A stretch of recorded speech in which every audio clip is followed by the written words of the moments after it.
Travailler à la maison, une activité professionnelle qui se démocratise.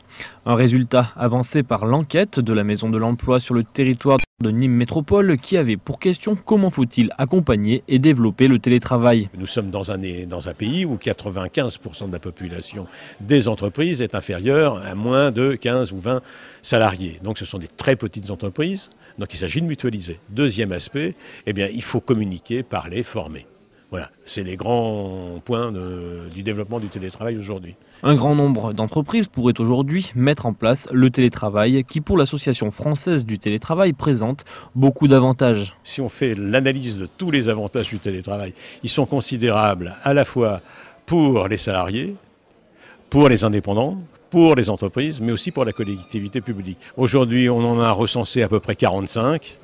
15 à peu près pour les uns et les autres. Ça va depuis moins de stress, moins de fatigue pour les salariés, plus d'efficacité pour eux-mêmes, meilleure vie de famille. Mais il y a même des études américaines qui montrent qu'il y a moins de divorces, que les enfants réussissent mieux, etc.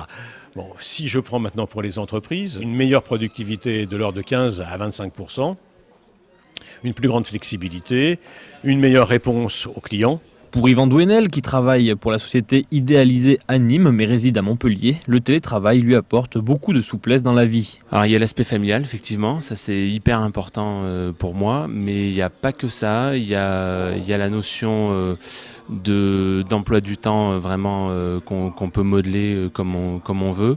Il y a une notion d'efficacité parce que passer le temps que je passais avant dans les trajets, je ne le passe plus et ça s'en ressent. Yvan Douenel habite d'ailleurs dans une résidence spécialement créée pour des télétravaillants. Au terme de la restitution d'enquête, les points à améliorer étaient donc un meilleur débit internet sur tout le territoire de l'Agglo, ce dont s'occupe Daniel Prat, maire de Bezous, en charge de la commission des réseaux haut débit.